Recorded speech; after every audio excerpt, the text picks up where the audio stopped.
mwoyo yevanhu yauya nemufaro kuona kuvhurwa kwechivakwa cheTrabablas Interchange. Chivakwa ichi chakavakwa nevana vemuno munyika neunyanzvi. Chavhurwa nemutungamiri wenyika President Emmerson Mnangagwa nhasi. Vachivhura chivakwa ichi, mutungamiri wenyika President Emmerson Mnangagwa vatenda vemakambani emuno pamwechete zvakare nevebazi rezvekufambiswa kwezvinhu vakati basa iri rinofadza kwazvo. I want to congratulate our Ministry of Transport and Infrastructure Development.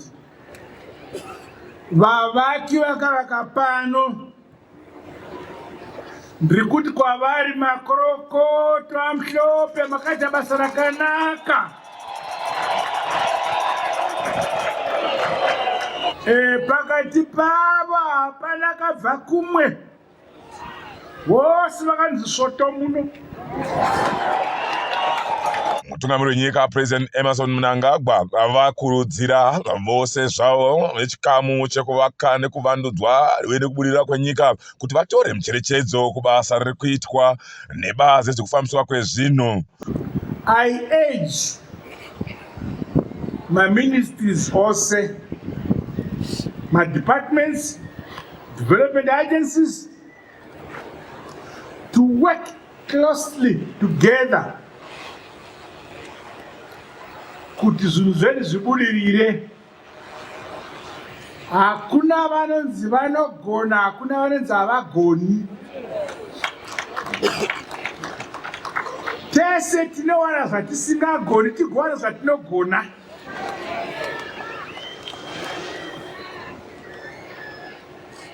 Together, as we complement what we are able to do, we develop our motherland, Zimbabwe, together.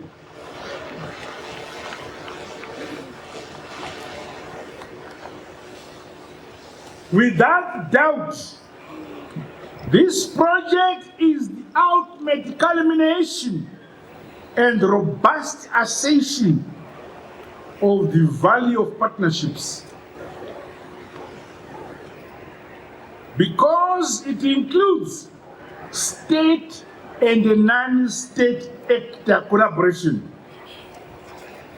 in the form of government, in the form of business, financial institutions, communities rallying towards the common goal of building our motherland, Zimbabwe. Amaiwo pamuchinguri vatendawo zvakare mutungamiri wenyika uye vakakurudzirawo nekutenda Honorable Minister Felix Yapamona kupfuurira mberi nebasa vachiti ndo basa rinoyemurika rakaita kuti vagokwanisa kupuwa chigaro kana kuti chidanho chekuvagurukota rakabata basa kukunda mamwe magurukota gore rino. Your Excellency, we also extend our deepest gratitude to the Minister of Transport and Infrastructural Development, Honorable Mona, and his dedicated team for their exceptional oversight of the construction of this cutting-edge facility. This remarkable project will undoubtedly benefit future generations and leave a lasting legacy.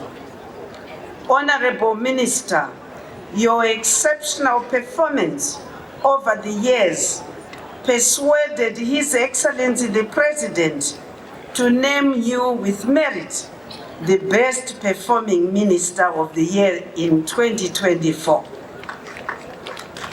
Wow, Mbereri, ndo wakawina gore rapera wakapiwa mkombe kuwa Minister wakakwanisa kuperforma zvepamusoro-soro.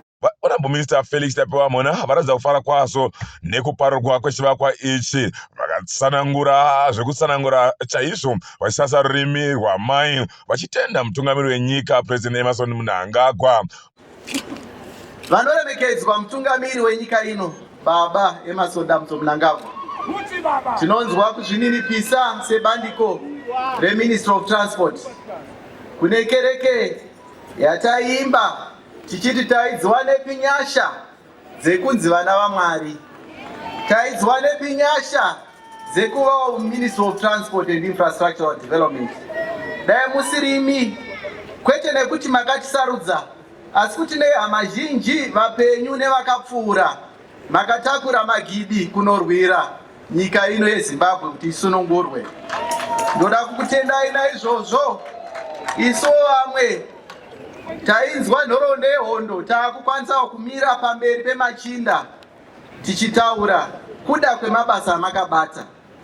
Ndoda kukutendai Your Excellency ndichiti shumba murambwi isu kubasa redu rakareruka.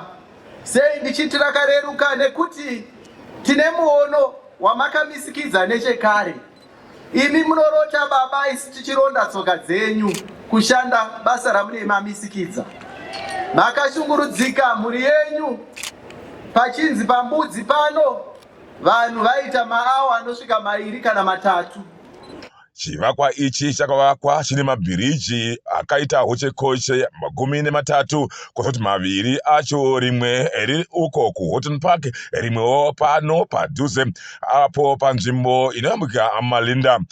Love more mtakandona via.com Trabablas muHarare.